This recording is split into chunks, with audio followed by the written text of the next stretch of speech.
Okay, so welcome everybody. Today's topic is the analysis of the English sonnet, and we will start by listening to one of those. Shall I compare thee to a summer's day? Thou art more lovely and more temperate.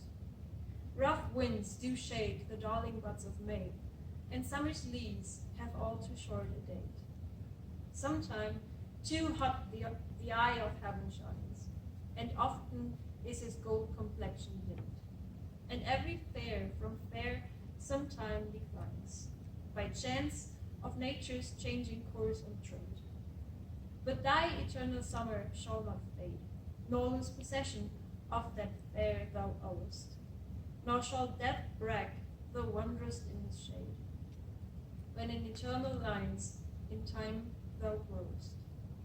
So long as man can breathe or eyes can see, so long lives this, and this gives life to thee. Okay, is anybody familiar with this sonnet? No? No. This was Sonnet 18 from Shakespeare's collection of sonnets, and today we will talk about what this collection of sonnets is about, how you can analyze them, and what elements they consist of. At the end of the lesson, we will have a short look at a modern sonnet, which is inspired by a modern song, so to say, and I will show you that you can apply the same scheme that we will use for Sonnet 18 for the modern sonnet.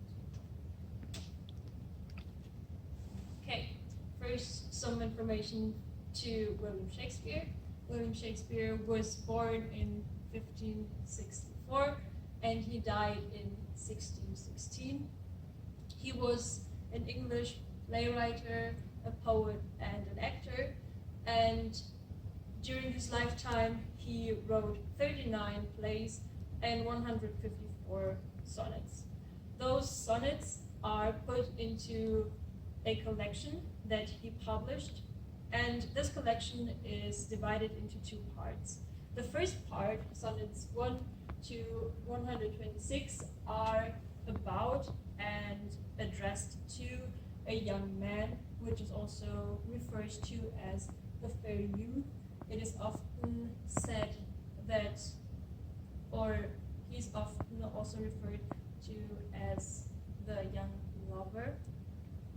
Sonnets 127 to 154 are addressed to a woman who is also referred to as the dark lady or the mistress. Common themes among the sonnets are the passage of time, love, infidelity, jealousy, beauty, and immortality. Please keep those in mind as we will use some of those later during the instruction. Okay. Okay, so here, this is our Sonnet 18, which I just read out to you. And this is the scheme that we will follow in order to analyze it. We will start by identifying the rhyme and how the sonnet itself is divided up. Then we will go into the theme, which we will see where we can especially find that. Then we'll go over to the point, which is related to the theme. We will go over to the imagery and the stylistic devices. And in the end, we will try to identify the meter. Okay, let's start. The rhyme scheme. Can you give an example, or can you try to identify the rhyme scheme for the first, let's say, 4 lines? A B A B. Perfect. In lines 1 to 4, we have a rhyme scheme A, B, A, B. It goes on, or the typical rhyme scheme for an English or an Shakespearean sonnet is the rhyme scheme A, B, C, A, B. Then we'll go over to C, D, C, D. Then we have E, F, E, F. And in the end, we have a couplet which consists of the rhyme G, G. Okay. So as we can see, we have 3 quatrains which consist of 4 lines each, which is kind of implied in the word quatrain. And in the end, we have this couplet which signals the end of the sonnet. Each line contains 10 syllables, which will be more important later on when we will when we're going to analyze the meter of the poem. Okay, now we'll go over to the theme. The theme can be usually found in the first quatrain and in the couplet. So when looking at the first quatrain and the couplet, what themes could you identify? Which themes are there hidden regarding, for example, the themes that we discussed, or not discussed, that I mentioned beforehand, that are common among the sonnets? Love? Yeah, Is that sure. one? Yeah. Love. Love. Oh, Love is a constant theme in the Shakespearean sonnets. Here we have, to go more into detail, we have especially the beauty of the fair youth, which is described in "Thou art more lovely and more temperate." The beauty, or the fair youth, is described as more beautiful. Right? Shakespeare says that the lover's beauty is superior to the beauty of a summer's day, which is one of the themes of this sonnet. Another theme could be the passing of time. Like he says here, summer's leaves have all too short a days. And also, as we can see in the last couplet, so long lives this, and this gives life to thee. This is all about passing time, and also displays aging as a natural process. Okay, now we'll go on to the point. Can you tell me what the point really is about? After having identified the themes, for example, beauty and the process of aging, what could the point signify?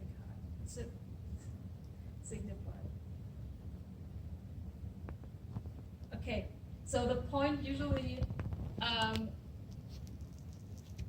shows what the author thinks, or what he wants to convey, what his position is about the themes. For example, the point is often displayed in the third couplet, in the third quatrain, so around here. And we can see that the author says that the eternal summer, the eternal or the momentary beauty of a fair love does not fade. Unlike a summer's day, which will end, the beauty of his fair youth, of his lover, may not. The lover's fairness is made immortal by the poet, as displayed here in Eternal Lines, by writing it down, by perpetuating the beauty of the young lover. Shakespeare made his beauty, his fairness, immortal. What? Okay. Now we go on to imagery and stylistic devices. For example, similes. Can you point out a simile in this? Do you know what a simile is? Think so? Okay. A simile is a comparison where you usually, or where you use words such as or like. So it is like a metaphor, but more precise, and you actually use the word as or like. But I don't think it's used in that context. Yeah, well, it's a comparison. It's a little hard here because it's hidden in another stylistic device, namely a rhetorical question. But I think this will only show up later. Yeah, here in line 1, we can see that this is a rhetorical question, but at the same time, Shakespeare makes a simile between the lover and the summer's day. Okay, what else do we have? We have imagery. Do you know what imagery is? We talked about that in another English class with Alison. Mhm. Okay, can you explain it to me? Okay, so imagery is used to convey a more vivid picture of what is happening. For example, it's displayed in adjectives and adverbs to show how something feels, how something looks, how something smells, or even tastes maybe. So where can we find that? The third line. The rough winds. Yeah. For example. Perfect. Where else? Just one more. Too hot. Too hot. The eye of heaven shines. Yeah. Sure. Perfect. I wrote down so examples. Yeah. Also here is gold complexion dimmed. The gold complexion of the sun is dimmed by clouds, or though wondrous in his shape. Then we have metaphors. Do you know what? I kind of already explained it. Can you find the metaphor in this poem? Well, I thought the first sentence was a metaphor, so. Yeah, it is. But I thought it was a simile. Yeah, I mean, every simile is a metaphor. Not every metaphor is a simile, but a simile is part.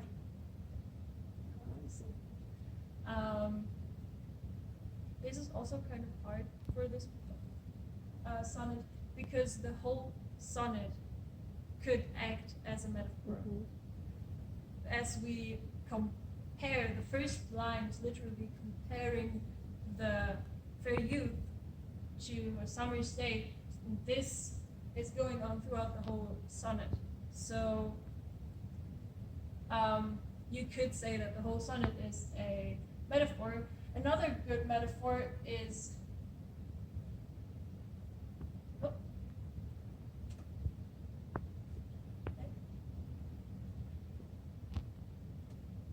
Thy Eternal Summer, as it compares the fairness and the beauty of the lover to an immortal or an endless summer's day.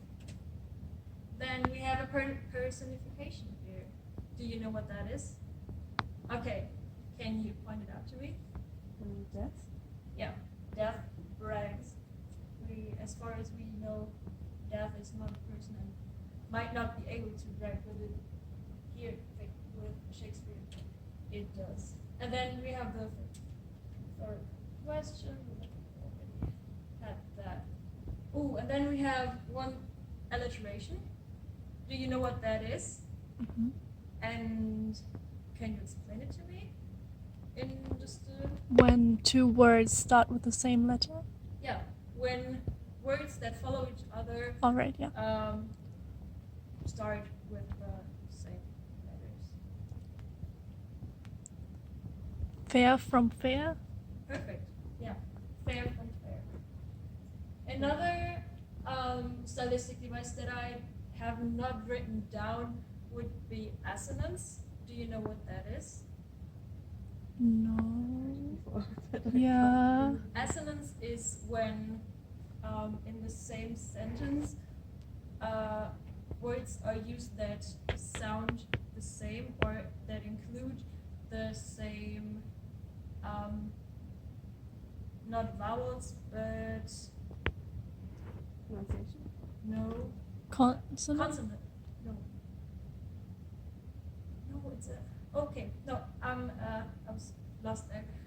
It is when words in a sentence share the same pronunciation or kind of vowels. For example, we have where do we like rough buds, something like that. It sounds similar. It's not that obvious here, but it could be interpreted and found. Okay, let's go on to the meter. Do you know what that is? Nope. Not sure. Okay, so we use the meter to distinguish between stressed and unstressed syllables. So we use it to have a rhythmic structure in a poem. Can you name? There are 4 types of meters. Can you name one? And might in German. Yeah, that's what I thought. Okay, today we'll talk about 2. The first one is the iambic pentameter. So in German that would be the Jambus. Huh. Mm. Yeah. Do you Heard know that one. what the how you would stress or not stress a iambic pentameter? I think it's the first one is not stressed, and then it's stressed, and then not stressed. Perfect. That's correct. So we have an iambic pentameter, which can be found, for example, in line 2. So how would you stress this line? Or how would you pronounce this line with an iambic pentameter? Would you like to try it? Or should I? Yeah, Anka? So it's not stress and then stress, right? Mhm. Yes. Okay, so though art, more lovely, and more temperate. So art, more lovely and more temperate. So the stressing. Okay, so I never was really good. here you can see that first an unstressed syllable is followed by a stressed.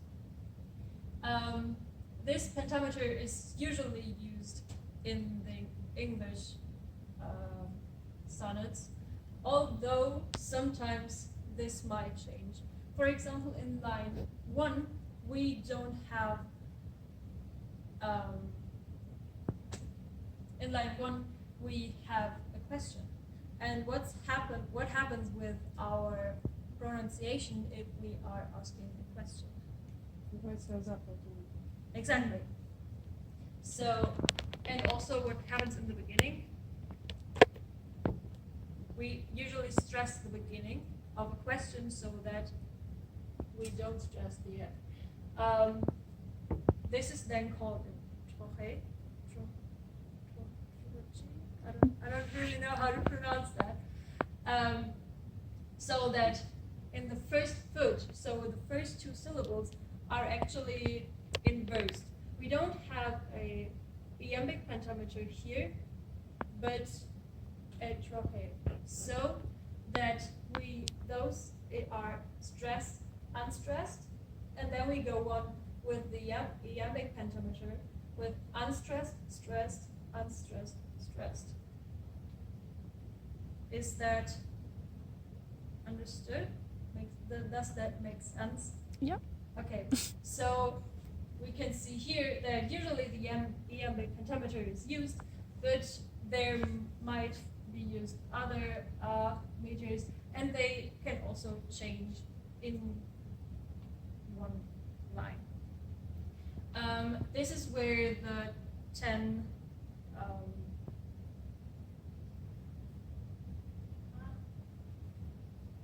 what's the word?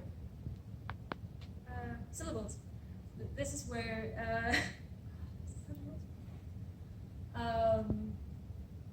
this is where it comes handy that we always have 10 syllables, so that in each line we have 5 stressed syllables and 5 syllables that are not stressed. Okay, so we're a little short on time, so we'll just shortly show you how you can also use this scheme that we had to analyze this sonnet. So at first we have to identify the rhyme scheme in order to see if this actually is a sonnet. Do we have 10 syllables in each line? Just shortly go through some.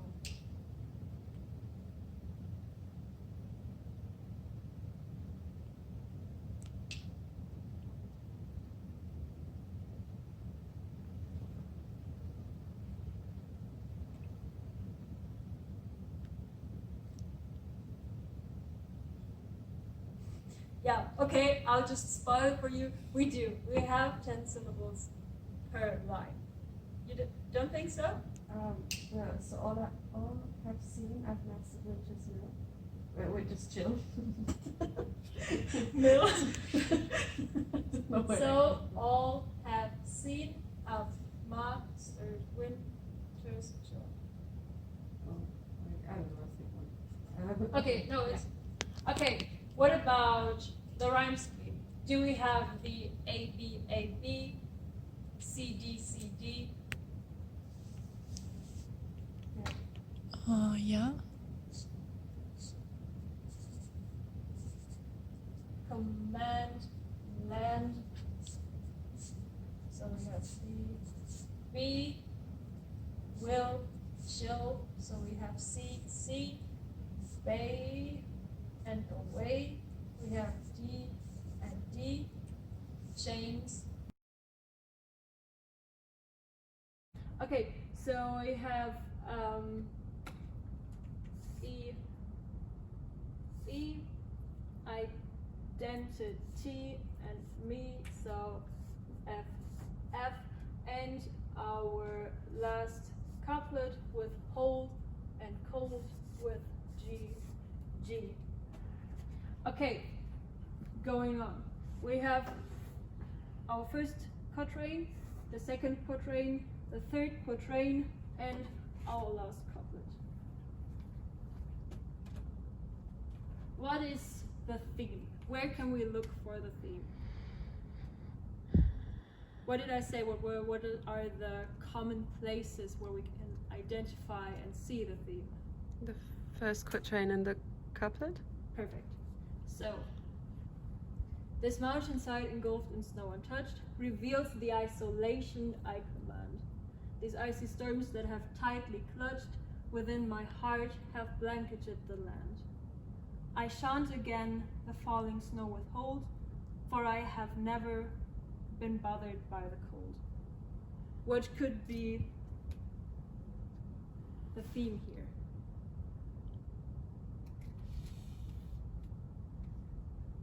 Are there multiple? Yeah, sure. Maybe beauty because there's like snow untouched and that might be something beautiful. but is this a theme of the sonnet, that the snow is portrayed as something beautiful? Is snow the main aspect of the sonnet? If you ask like that, probably not. Or is it rather the person that is going out there that was isolated? I would say that the themes of this, or one major theme of this sonnet, is the isolation and the breaking out of this isolation. Breaking the chains, like it says somewhere inside there, and just being able to free oneself from the isolation.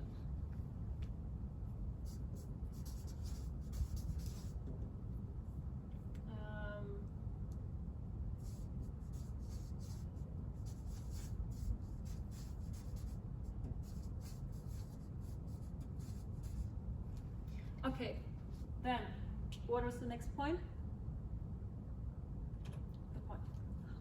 The point. Okay, what could be the point when our theme is to break out from isolation?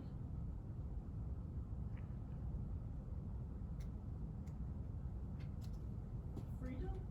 Yeah, sure. This character that is described here broke out from its isolation and now lets free their emotions, as we can see here in the third quatrain. Where do we have here? The page has now been turned. I'll break the chains. She is free now. Or the persona in our sonnet. This queen will rule, but over her own domain. We can see that she's now free, and she has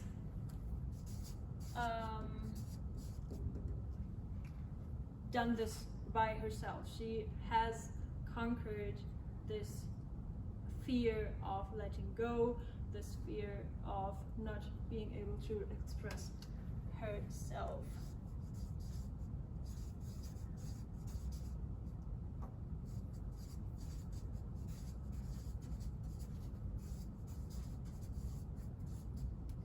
Okay, what is the next point? Identifying the imagery and the stylistic devices. Just shortly, can you see something? Maybe something that we already mentioned here, but also maybe something else. The first line again, this mountainside. I mean, you can imagine the mountains and then snow untouched. It is also very Sure. visual, I'd say. Let's do that with black. This is imagery. Do we have any more imagery throughout the poem? Icy storms. Where The third line. third line? Third line. These icy storms. Sure.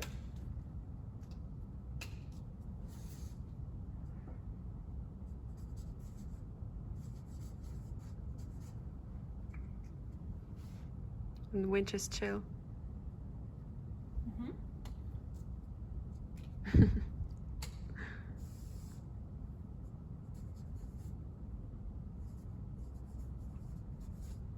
Okay, some different stylistic devices. For example, what do you call this? That the lines do not end, or the sentence does not end. Ooh, very well. Yeah, we have multiple enjambements here. I would just mark them here. Where can we find another enjambement? The page has now been turned. I'll break the chains that held restraint my true identity. Sure. Somewhere else? For example, here, my parents' will to hold all my hopes and fears at bay. Perfect.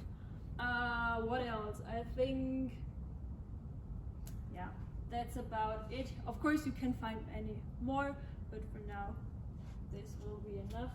And lastly, can we identify the meter?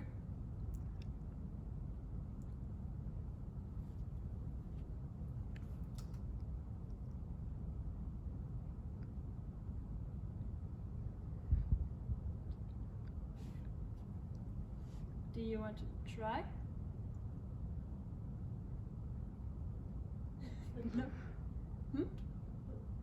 What was the word for it? The iambic pentameter? To read it like that?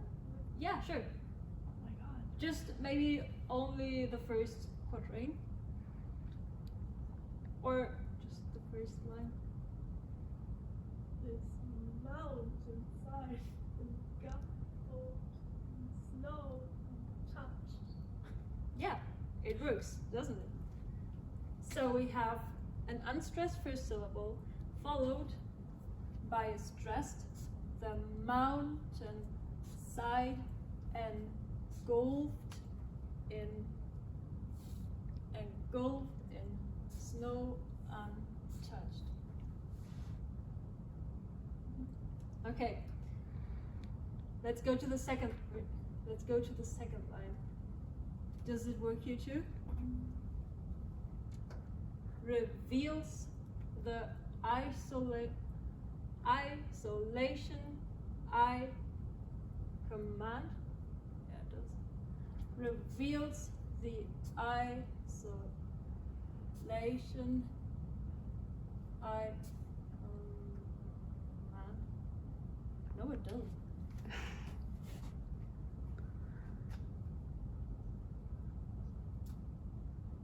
Doesn't the stress part go on delay? But Mm-hmm. voice question.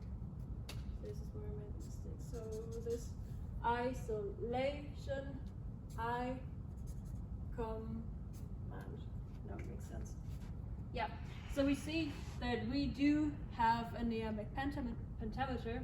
So we can in fact say that this is an English or a Shakespearean sonnet, and now you know how to analyze them. Thank you for your attention.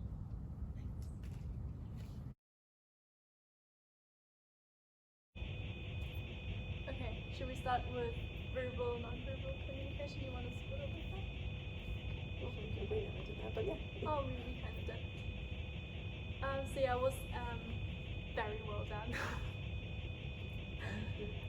The communication part. I mean, I like that you were facing us and that you used a lot of hand gestures because that was very engaging, and that you not just read out the presentation but like pointed to the parts that we were talking about. So that was good. Yeah, but like don't get stressed about when something like doesn't work. Yeah, that's exactly what I wanted to say, because like we're humans, like things like that happen, so don't worry about that.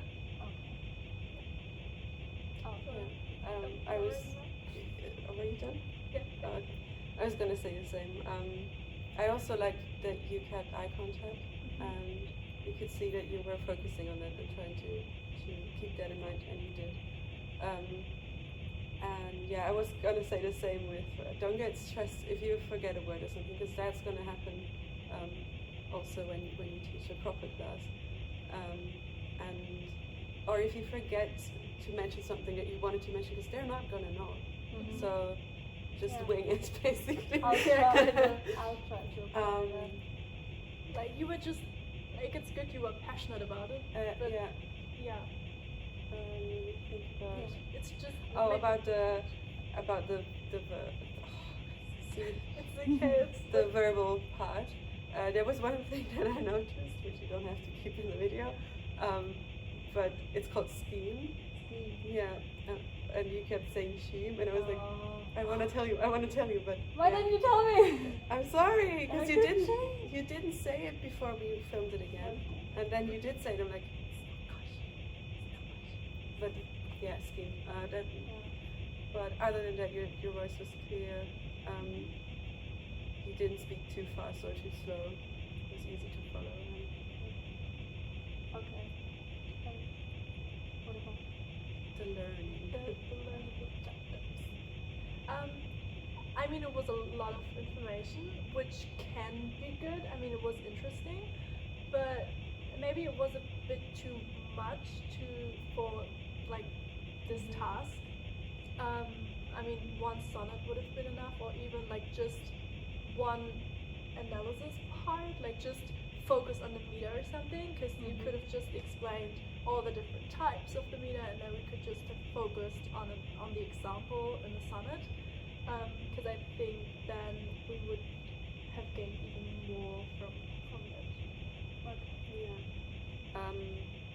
Also a tip, because at least for me, I really struggled to remember the themes, even though you did say, yeah, try to remember them, but then you skipped the slide and went on, and then you talked so much between that, and then you got all this information, and then you're trying to remember, oh, what were the themes? So maybe put them somewhere on the board, so you can like look at them again, and then it would be easier for the students to remember, oh yeah, okay, I can choose from these options, and this one would fit with this sonnet. yeah.